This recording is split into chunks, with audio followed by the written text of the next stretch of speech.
Welcome everyone. My name is Erin Shoemaker. I'm a senior healthy living editor at the Huffington Post, and I'm also today's moderator.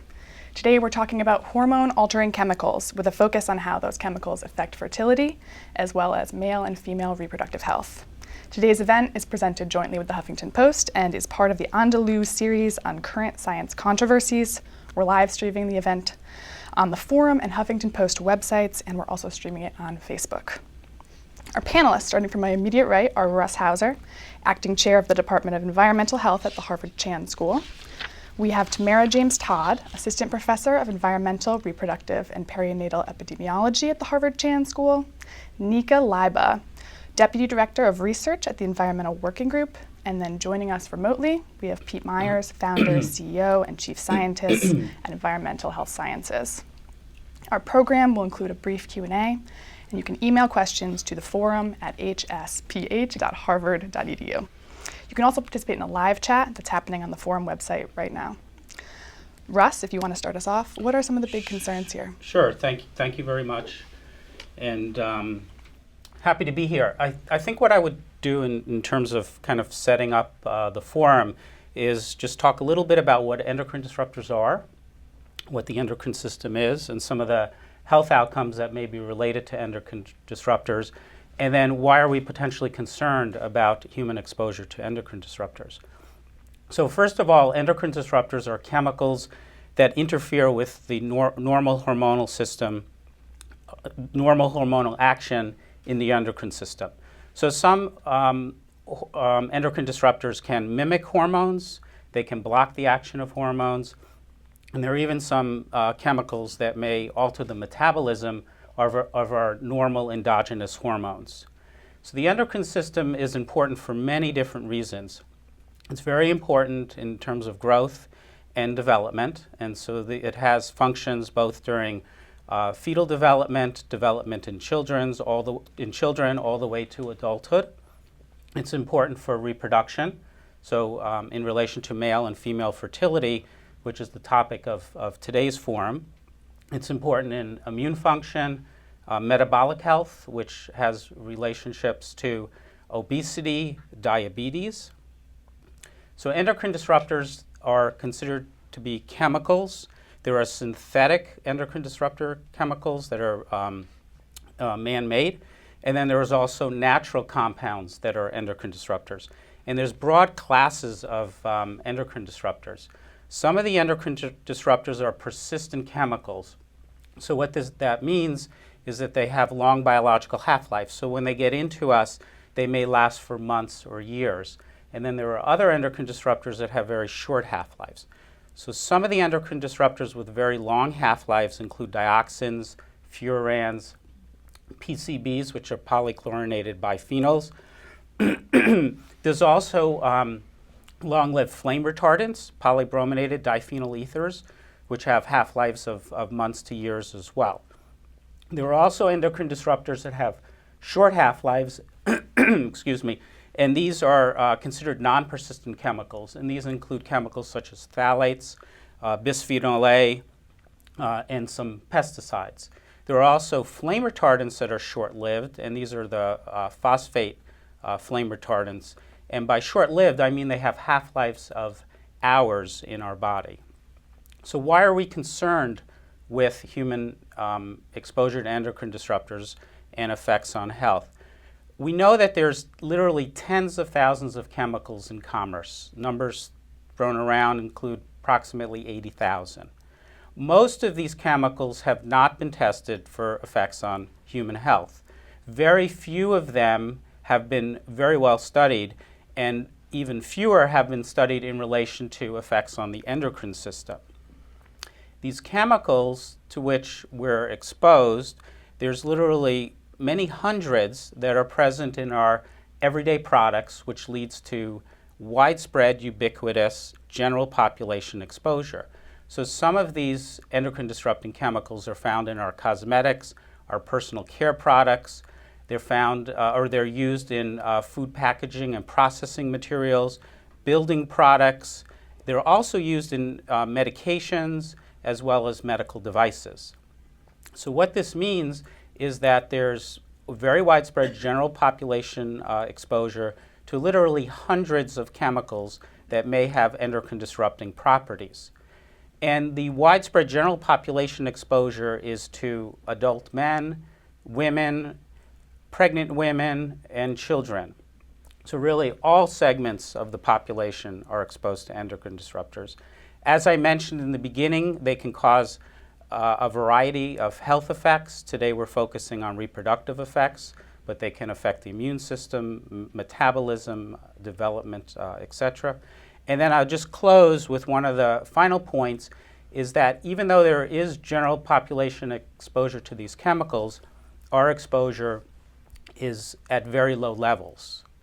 But there is data suggesting that low-dose exposure to some of these chemicals can have effects in humans, and we'll be talking, I think, more about this as the forum progresses. Thanks, Russ. So. Tamara, I'd love if you could follow up on this. Research shows that these chemicals can cause prenatal impacts, and your research in particular examines how those chemicals affect pregnant women and some health disparities that play out. Can you tell us a little bit about that? Sure. So we've been really focusing in on pregnancy health and thinking about how endocrine disrupting chemicals can somehow impact not only child health, which has been somewhat of a focus in more recent years, but also the pregnant woman.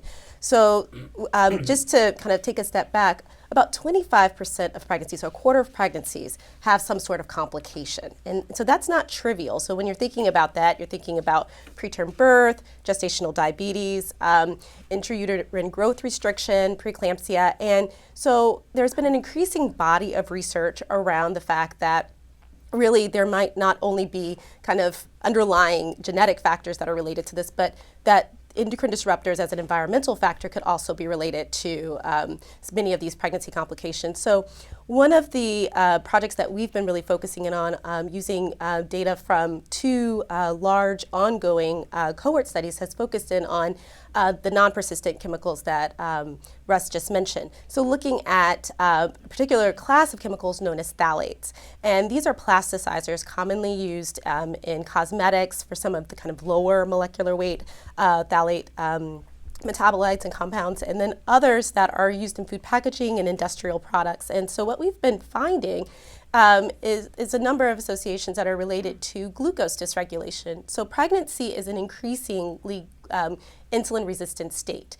And oftentimes women who do not have the ability to kind of overcome this increasing insulin-resistant state may go on to develop some sort of impairment in glucose tolerance. And in the US, about 7% of these women will go on to be diagnosed with gestational diabetes.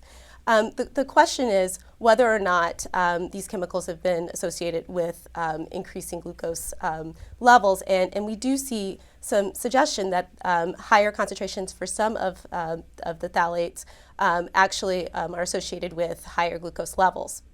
There's another body of research that has found that phthalates, the same compounds, are associated with preterm birth, preeclampsia, and kind of a number of other adverse pregnancy complications. The implications of this are not just relevant to just pregnancy, but what we now know is that many of these complications are often a signal of future development of chronic disease risk. So women, for example, who do develop gestational diabetes are also at increased risk of going on to develop type 2 diabetes down the line.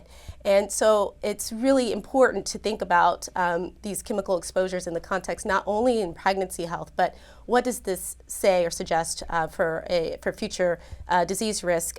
It is also known that many of these pregnancy complications are associated with adverse child health outcomes. So again, going back and thinking about that in the context of how complications during pregnancy can impact health. The other thing that we've been focusing on is really thinking about populations that are vulnerable, who may have higher exposure to many of these chemicals. So what we've been focusing in on, and many others as well, is thinking about are there certain groups of people that may have higher concentrations of these chemicals. We've, again, been focusing primarily on pregnancy, and what we've found is that, in fact, non-Hispanic Black and Hispanic women often have higher concentrations of many of the non-persistent chemicals that Russ mentioned. And again, focusing kind of exclusively on phthalates and some of the other non-persistent chemicals, we have found that while there are changes across pregnancy, because again, they are non-persistent, across the entire time period of pregnancy, many of these chemicals maintain a higher concentrations for these vulnerable groups of women. The relevance of which, preterm birth, for example, Black women have a prevalence of preterm birth that's twice as high as white women. With respect to gestational diabetes, again, non-white populations have a much higher prevalence of these conditions. So in thinking about what are the implications of higher burdens of these exposure to these endocrine disruptors, we really have to think about what the chemical exposures may have with respect to disparate outcomes related not only to these pregnancy complications, but also down the line to many of the chronic conditions that are developed. Thanks so much, Tamara. So as we just heard, personal care products can be a source of exposure to these chemicals, and teens are actually especially vulnerable because on average they use more products than adults do. Let's take a look at a clip now from the Environmental Working Group.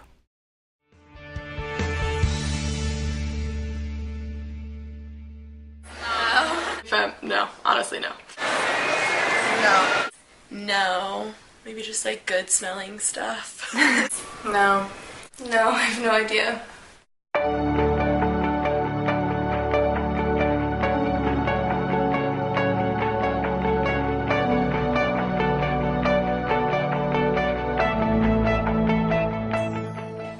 Well, I think it's stunning that over 10,000 ingredients haven't really been approved by the FDA. It kind of scares me that a bunch of these things are really dangerous.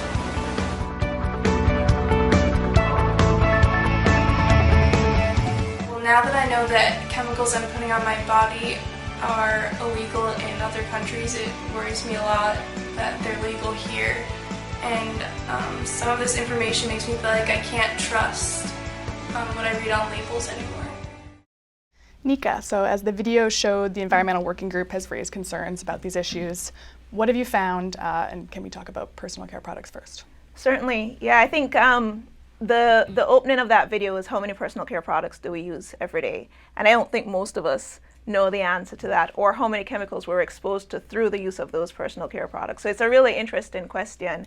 And the impetus for that video was a biomonitoring study that EWG conducted a few years ago, where we tested the blood and urine of teenage girls for 25 commonly used personal care product ingredients, some of the ones that both Tamara and Russ had mentioned, including phthalates. We chose teenage girls because on average, they use more personal care products than adults, which should not be shocking to any of us who were ever teenage girls. Whereas the average adult uses between 10 and 12 personal care products each day, including men, the average teenage girl uses about 17 personal care products each day, exposing herself to roughly, or an average of 180 unique chemicals just through personal care products. So we tested for 25 chemicals in 20 teenage girls and we found 16. And unfortunately, all 16 of these chemicals had been associated with endocrine disruption. This was shocking, but more concerning to us because teenagers may be more sensitive to endocrine disrupting chemicals. When you think about it, teenagers are going through a period of adolescence. And what's going on during adolescence? During adolescence, there is complex hormonal signaling that guides the development of all of our systems, reproductive system, brain, bone, immune system. So when you have chemicals that could potentially affect that hormone signaling, that is concerning. But although we focused on teenagers for that video and for that study, we know that we're all exposed. We're all exposed, and we're all exposed every day. We're not exposed just through personal care products. Russ mentioned quite a number of other exposures, and they're ubiquitous every single day. So as was mentioned, there's phthalates, parabens, triclosan in personal care products that have been associated, those ingredients have been associated with endocrine disruption.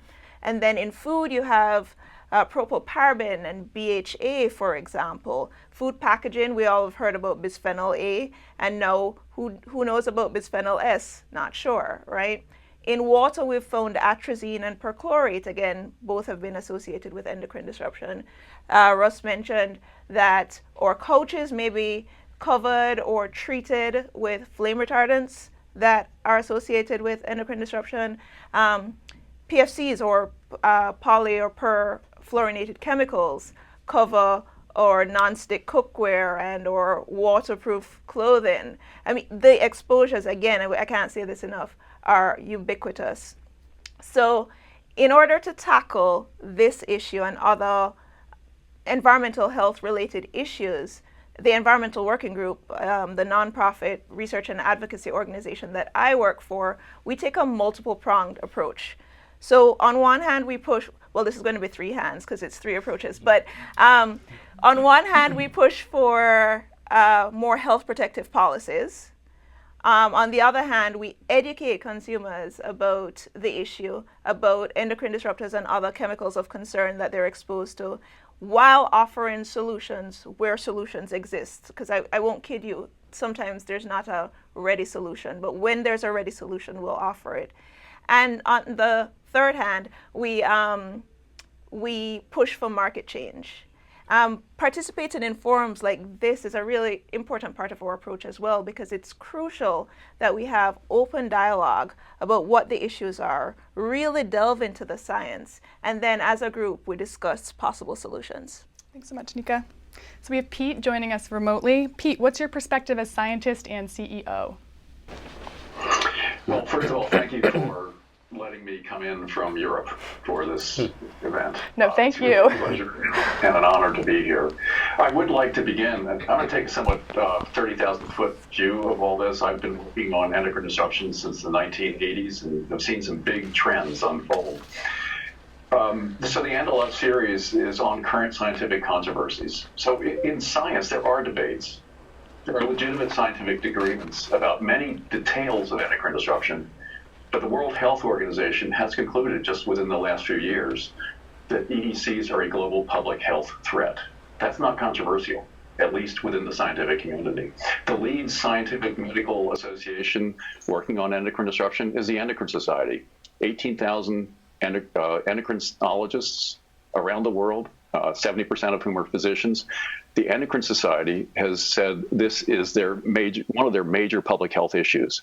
It only becomes a controversy when it enters the domain of regulation and stakeholders get involved in attempting to protect their products from regulators that would limit their use. Then it becomes a manufactured controversy. So I've been, as I said, I've been involved in this for a long time. At the beginning, everyone's focus was largely on androgens and estrogens, things hacking those hormone systems. But as we've heard hints, over these 25, 30 years, the range of possible systems being affected has expanded greatly. One of the biggest surprises has been the emergence of what are called obesogens and metabolic disruptors that lead to obesity and interference with insulin regulation and type 2 diabetes. It's a very interesting scientific story that perhaps we could return to as the event goes on. But that is just the beginning. If you think about it, virtually all hormonal systems are potentially vulnerable to disruption because of their nature. They involve sending molecules through the body whose effects take place at very low doses. And we've generated a lot of chemicals over the last 80 years, some of whom by accident interfere with hormones. We just haven't had the chance to study all of them. So expect more news about additional systems being affected as this unfolds. The work in science and work of organizations like EWG has developed significant public awareness that is driving markets. Go to any drugstore and you're going to see bottles labeled bisphenol A free, not just in the US, but literally around the world. This has been a great achievement, but it's also created something of a problem that we didn't anticipate. And that's a subject called regrettable substitutions. Nika referred to one of those, or perhaps it was Tara, talking about BPS. what manufacturers have learned is they can label things BPA free by only making subtle changes in the molecules, substituting one attachment group to another or another, so that you get something that really isn't BPA, but it has the same toxicological problems of BPA. So this is really an important point that we need to work on. As you step back and look at the key issues in endocrine disruption science, I would summarize them with 4 points, some of which have already been said. Low doses matter a lot. Hormones work at low doses. Endocrine disrupting compounds work at low doses also, really low doses, parts per billion. Second, the traditional tests used to ask, is this chemical safe, assume that high-dose testing works to reveal low-dose impacts. Well, that may work for traditional toxins, but for hormones, it doesn't work, and for endocrine disrupting compounds, it doesn't work. Things can happen at low doses that are literally invisible to typical high-dose testing, and we can return to this later. Third, again, we've heard reference to this, what starts in the womb does not end in the womb. Fetal events can play out over the lifetime of the exposed individual, and now we're seeing data, strong data, multiple studies saying that they can not only play out over the lifetime of the individual, but over generations, a whole new field called transgenerational epigenetic effects. And finally, as everyone has mentioned, exposure is ubiquitous. Thank you. Thank you, Pete. So let's take another look at how ubiquitous these chemicals can be. This video is from the Environmental Defense Fund.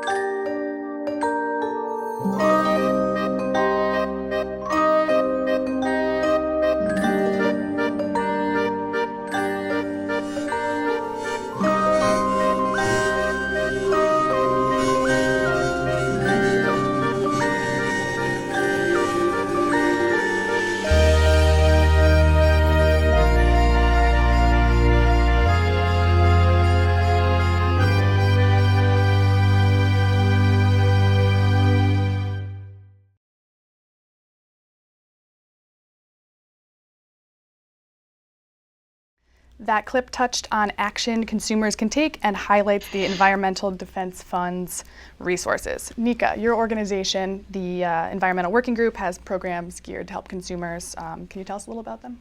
Yeah, as I mentioned before, one of the approaches that we take at EWG is to provide solutions.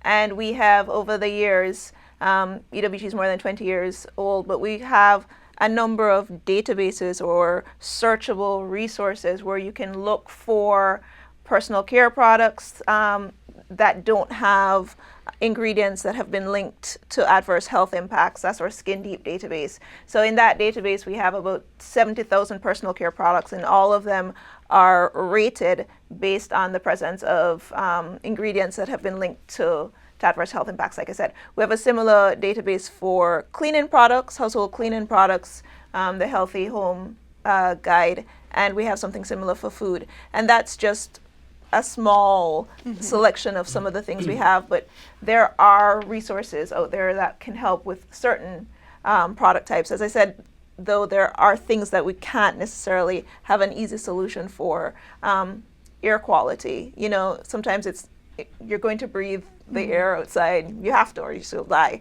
right? So you can't, well, most of us. So there's some exposures that you just can't shop your way out of. Right. So while we can provide some really amazing resources, we do have to think of solutions that surpass that, so that all of the chemicals that we're being exposed to meet a certain level of safety.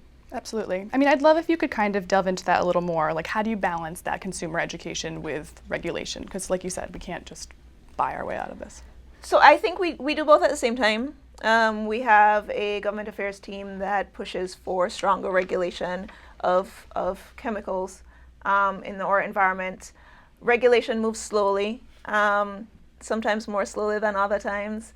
And so while pushing for stricter regulations, we're also educating the consumer. What we've seen is that consumer education is sometimes very, very powerful. We've seen the markets move in. As Pete said, you are now seeing products that say phthalate-free, BPA-free, and that's because the markets are responding to what we're asking for.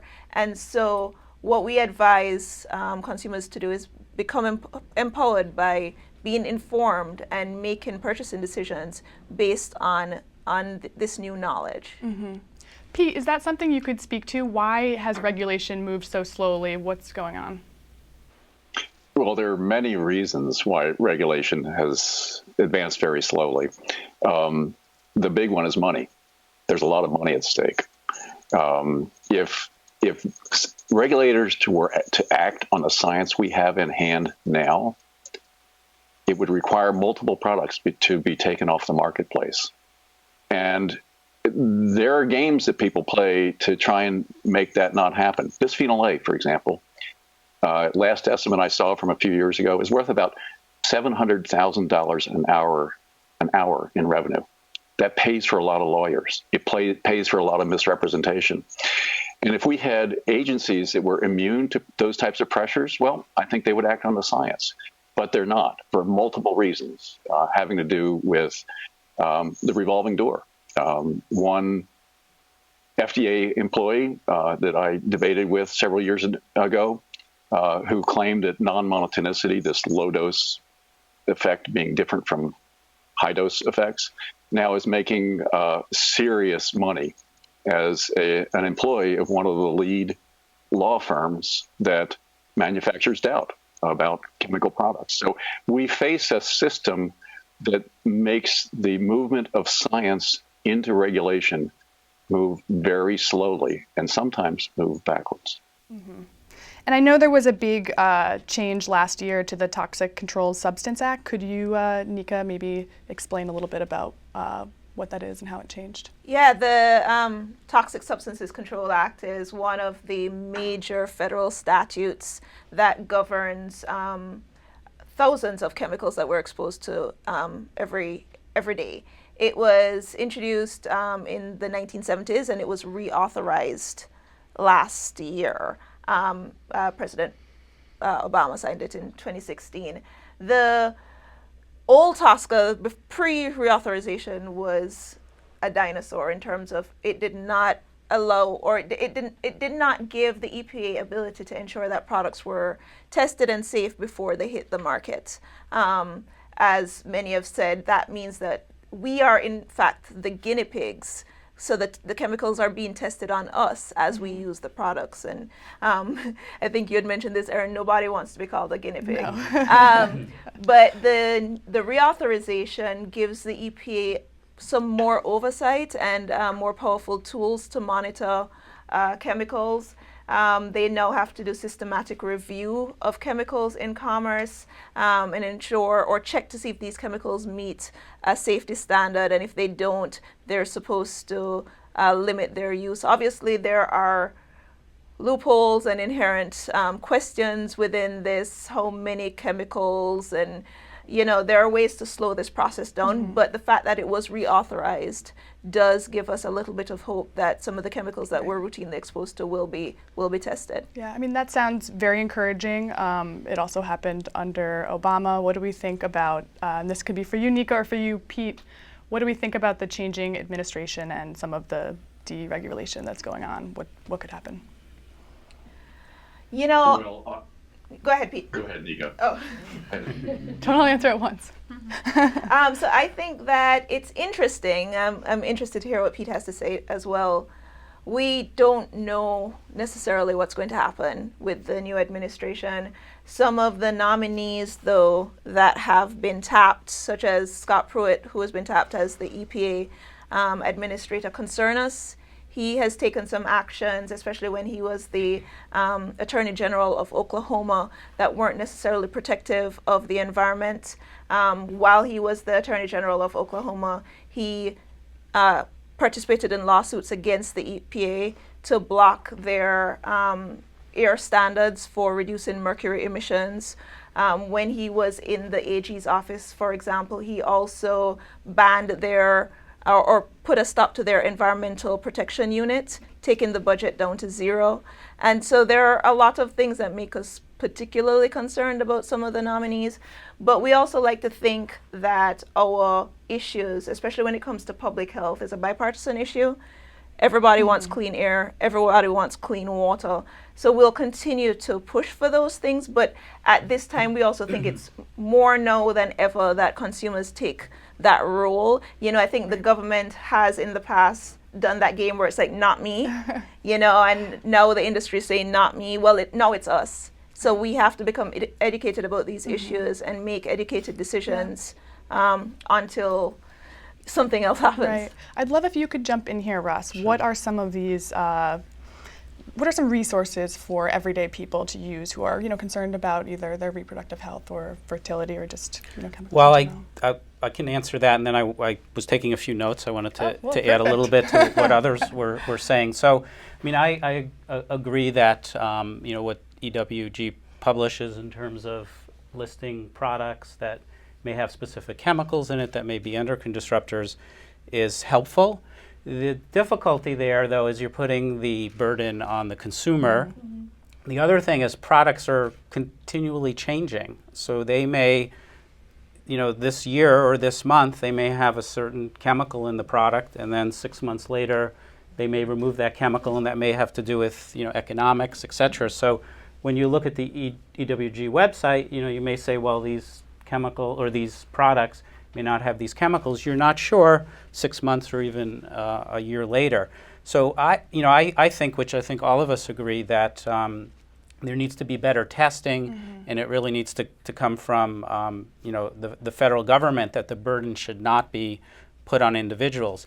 And I think, you know, playing or adding to what Pete was saying as well as others in terms of testing and thinking about endocrine disruptors is, I think it's a societal question, you know, in terms of protecting health. When I started doing research on endocrine disruptors, probably about 20 years ago, it was in a sense a new frontier to study consumer products.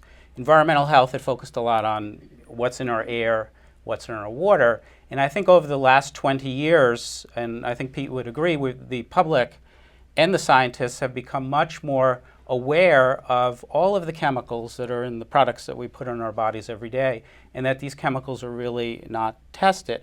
And by analogy, if you think about a company developing a new medication, it undergoes exquisite testing for safety before people take the medication, which is almost the opposite of what happens when a new chemical is developed in terms of minimal testing. And then there's potentially ubiquitous exposure at all life stages, you know, basically pregnant women and children, which would be more sensitive to the chemicals. And then the last thing I wanted to add, which is not directly relevant to the exact question you asked, is something that wasn't mentioned yet, is mixtures. So we're talking about literally hundreds of different chemicals that we can probably measure in all of our bodies. These chemicals do not act independently. They may act together synergistically, antagonistically. They may act additively. So in someone's body, if you're measuring hundreds of chemicals, the way we need to assess risk is not to think about them a single chemical at a time, but think about the mixture to which we're all exposed, and to come up with regulations that can protect human health based on exposures to mixtures rather than individual chemicals one at a time. Absolutely. Just to kind of follow up on that, not everyone is at the same risk. Maybe, Tamara, you can tell us a little bit about some of the health disparities that exist between different groups and what that means. Sure. So to kind of pick up on Russ's point of mixtures and a little bit about what we spoke about earlier in the Facebook Live feed, but this idea of there are populations that are more vulnerable, be it due to their furniture quality or housing quality, so that they're more exposed to flame retardants, or populations that just due to diet, they're exposed more to certain phenols, as well as populations that, due to cultural practices, may use certain fragrances more, and are, cosmetics use is different across populations. And so how that tracks together and carries together may really give people different risk profiles, and the implications of which, again, going back to some of the points earlier, really have impact not only during the reproductive period, but also across the lifespan. And really thinking about repeated exposures that are both persistent, but as well as those that are non-persistent, that just use daily and exposure daily to these products have real implications. So, for example, there's data from the National Health and Nutrition Examination Survey, which is a survey conducted by the Centers of Disease Control and Prevention. And when you look at some of the data from that, which represents a representative population from the United States, you see that, for example, for phthalates, that you see that, again, going back to racial ethnic differences, that non-Hispanic blacks and whites, as well as women, have, non-Hispanic blacks and Hispanics have higher concentrations of many of these phthalates. There's some studies that also suggest that with respect to the phenols, parabens, as well as bisphenol A, and Hispanics particularly having higher levels of some of the flame retardants. And again, going back to not only during the reproductive time period, but across the lifespan, what are the implications? How can we reduce exposure?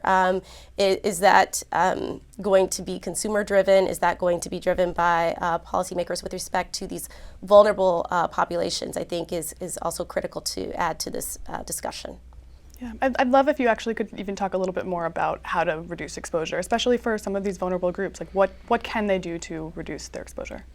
Going back to Russ's point, I do think that we need to have more, regulation on the government level. There may be some things that consumers themselves could do. For example, reducing their use of perfumes and nail polishes, as well as cosmetics. Potentially using blinds that are not the plastic blinds. We have published on the School Public Health's website a nice little chart that provides some additional resources for that. And obviously, the Environmental Working Group has information with a recent update for including more products from women of color specifically. And I just want to add that I completely agree, though, with Russ and Tamara. You can have all the best, solutions. In order to have all populations, everyone protected, we need an overarching change, which is on a policy level. That's the only way to ensure that every demographic is held to the same level. Because with some of the solutions, there may be more cost prohibitive. Organic food, for example, may cost a little bit more, or BPA-free cans may cost a little bit more, and so there are populations that can't afford that, and that should not be a factor. We should all be held to the same level of safety, and so that would require a policy change. So that's the ultimate solution. Are there specific policy changes that you would like to see implemented? We would like to see the EPA have greater oversight over the chemicals that are used, but also the law that governs personal care products, for example, is in the FDA. And I'd mentioned before that the EPA TSCA hadn't been updated since the 1970s, and we all went, well, the law that governs personal care products hasn't been updated since the 1930s. So we are way behind in so many laws, and there's so many chemicals, as Russ mentioned, probably 80,000 chemicals that are out there, and many of them have not been assessed for safety. About 2 years ago, I saw an EPA number that said only 2% had been assessed by the EPA. So we need some movement in that regard, and that's going to take a policy action. Great. Thank you, Nika. Could I give a specific example? Absolutely. That I think is illustrative? Alexis Temkin and her co-authors, including Lou Gillette at the Medical School of South Carolina, did an analysis of the contents of the dispersant that was used during the big oil spill in the Gulf of Mexico a few years ago. And they discovered that the main active ingredient in that dispersant called Corexit, that main active ingredient is actually a surfactant called dioctyl sodium I can't even say it, sulfosuccinate, or DOS, which it turns out, if you use sophisticated testing, is an obesogen, at least according to the data that they have. This has been on the market in common use for decades. It comes under the jurisdiction not of the EPA, but of the FDA. And when Lexi presented this to a grand rounds at the Medical School of South Carolina, several pediatricians put up their hands and said, wait a second, that's a really common laxative taken by most pregnant women in the U.S. Thank you, Pete. We are going to move on to the question and answer segment of the forum. Lisa, do we have some online questions? Yes, thanks, Erin. We have questions coming in, and I think we'll just be able to take a few. Let's see. Let's start with this one. It's very disturbing to hear about substances like BPA being replaced by BPS, which has its own harmful effects. This type of situation where a dangerous chemical is replaced by one with a similar molecular structure can only lead to further problems. It seems to me that much could be done by addressing just this one problem through new regulations that apply to a group of related substances, where one dangerous chemical can't be substituted for another. What is the issue here? Is it the pharma companies? The lack of EPA regulation? What can consumers do to apply pressure in the right place? I'll give that one a go. Regrettable substitution is what we call it. I think somebody mentioned that earlier, and it happens all the time. It has happened with flame retardants. It happened with BPA. I think Pete actually spoke about it a little bit, where you break off one end of a chemical, slap on another one, and it's different. And the only way to curb that issue is through policies requiring that the chemicals are tested before they go on the market, whether it be as a class system and looking at the class or the groups of chemicals. But regardless, they need to be tested prior to going on the market rather than after. What can consumers do about this? You need to pick up the phone and call your representative. You need to make your voice heard, because the only way to put that pressure on the government is to voice your concerns to your representative. Otherwise, I'm not sure how else that can be, how else the consumer necessarily can help that along. And I would, if I could add to that. Go ahead, Pete. So there is another approach, and that's to help chemists make money by making safer materials and being honest about the consequences of those replacements. I participated in an effort that went over about 6 years of bringing together chemists from green chemistry and experts in endocrine disruption to design an intellectual framework that tried to develop just that approach. And we believe it was quite successful. We know enough science now to avoid endocrine disruption policies in new chemicals. And we also know that it's economically efficient in the long run for chemical companies to adopt this approach, test in their own laboratories as they're developing, as they're synthesizing the new molecules, before they develop a big economic commitment to it, either stop using it if it looks like it's a problem, or manipulate the molecular characteristics of it to avoid endocrine disruption. We know a lot now. We're not taking advantage of that. And the marketplace is ready to reward chemical companies that follow that approach. Just to add quickly, I think another pressure point could be the companies themselves. I mean, people, in terms of what they buy, where they do advertise now phthalate free or BPA free, but letting companies know the need for this. And then a final point in relation to the substitution is doing the science. When a new chemical is put on the market, it can take us 5, 10, 15 years to really understand the health risks from that chemical. So it's not, something that we understand within months or even a year or two.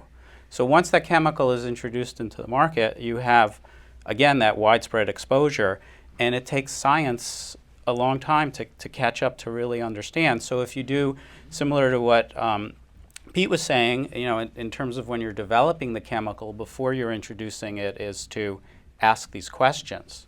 Right. Yeah, I think that's a very important proactively. point. Yeah. Do you have another Great, question? thank you, everyone. This is from our live chat.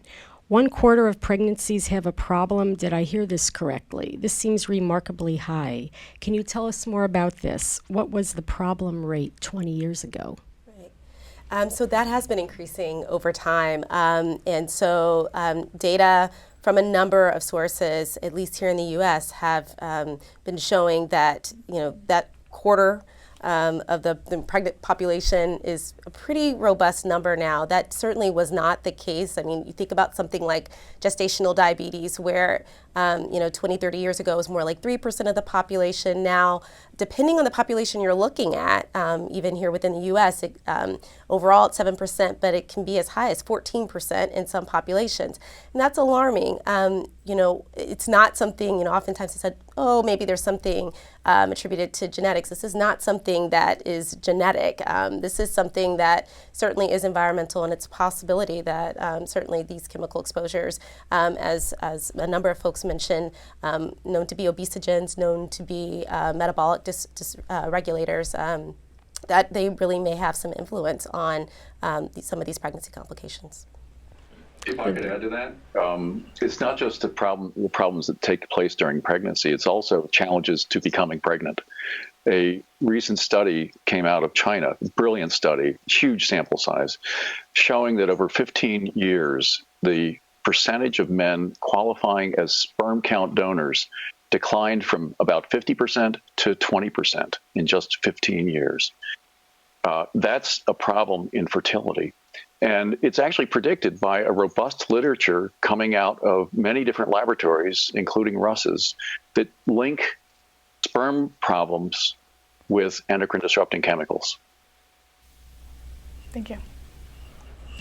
Now, if we have any questions in the audience, we have time for a question or two. What are you wondering about? I think I see one in the middle. Yeah, I just had a comment that a lot of the conversation have been towards consumers. Can you touch on workers and how we can develop regulations or other policies to remove toxic substances in the workplace? Is that something you might want to touch on, Nika? I can't speak a lot to it. I do know, and I'm very thankful that you brought that up, because workers are often exposed at much higher doses and have much more of a chemical body burden due to occupational exposures. It's not something we necessarily look at ad nauseum, but for example, when you think of pesticides, and a lot of pesticides have been linked to endocrine disruption, and we think of fruits and vegetables or home use, when you think that there are people that are applying pesticides on a daily basis, it's definitely a concern. And one of the things that we advocate for is that when laws are passed, that vulnerable populations are taken into account, and they look for safe levels for vulnerable populations. And in a lot of these cases, workers would classify as a vulnerable group. Thank you. The National Institute of Occupational Safety and Health just published a really troubling study about workers employed in manufacturing facilities that use BPA. The levels that they reported are astoundingly high, well within the range of a comparable study done in China, where they found levels linked to a variety of effects on the libido, on erectile dysfunction, and other problems in men. Unfortunately, the NIOSH study, National Institute of Occupational Safety and Health, did not look at the health consequences. But when you look at the numbers they reported, it would be really unlikely that the guys working in these plants in the U.S. are not being affected.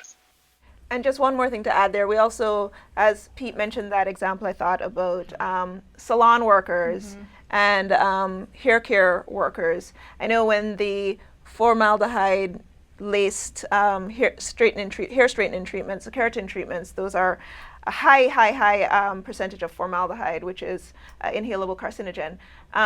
Those workers were having effects, and some were fainting, some couldn't work for, some of the hairdressers could not work for the full day, but also nail salon workers are also getting effects from their exposures. And you think about, it's not only that they're being exposed all day long, but a lot of times they're in enclosed areas. So their exposure is concentrated in a way. So definitely a concern and a very good question. Yeah. Absolutely. So we're going to wrap up here, and I'm asking each panelist to clearly identify a policy takeaway on the subject. Russ, would you start us off? A single policy takeaway? Or multiple if you've got them. Well, my takeaway really would be that I think that there's a lot of public awareness now and a lot of scientific data that has come out, and I really think at the federal level or state level that there really needs to be changes in the way we regulate the chemicals that are on the market, and especially the new chemicals that are introduced to the market. And we can model this, maybe not as strictly as when you develop a pharmaceutical, but new pesticides that come on the market before they're registered undergo a lot of testing. And for some reason, historically really, the chemicals that are in what we call kind of our everyday products really are not subject to this type of scrutiny and testing that is, really needed to protect public health. Thank you. Tamara? I go back to kind of some of the points that were raised earlier around, we need more government kind of overseeing this. Again, going back to Russ's point about making sure that there's improvements in our procedures around the testing of these products, and also giving some thought to, as one of the questions in the audience, to their point, vulnerable populations. So there may be groups that, for a variety of reasons, have higher exposure levels. What might we be able to put in place to really protect those populations as well? Absolutely. Mika? So I think my policy solution would be, for at least one of them, would be for the EPA to strengthen its oversight by giving sufficient weight to evidence of endocrine disrupting potential in toxicological tests of these chemicals. And I think Tamara just mentioned it as well. Giving sufficient weight is important because endocrine disruption is important, but also modifying tests so that we're not just looking at high doses and high dose exposures, because for endocrine disruptors, as we all have mentioned before, low doses really, really matter as well. And the way the toxicology is done for a lot of these tests right now, they're only looking at high doses. Thank you. And Pete, can you round us out? Yeah, I would look for a package of policies that move us into a world in which moms don't have to be chemical engineers to go shopping for their kids. Very important, yes. This concludes today's panel. Thank you all so much for coming, and thank you all for your great questions. As you all know, the panel was on the health implications of hormone-altering chemicals. Thank you so much for joining us. We also encourage you to continue the conversation on the forum website at forumhsph.org, and to watch the upcoming forum on the 21st Century Cures Act. That'll be presented jointly with STAT, and it will be February 27th at 12:30 p.m. Thank you. If you are interested in supporting this program and others like this from the Leadership Studio at the Harvard T.H. Chan School of Public Health, please call 617-432-1318 for further information.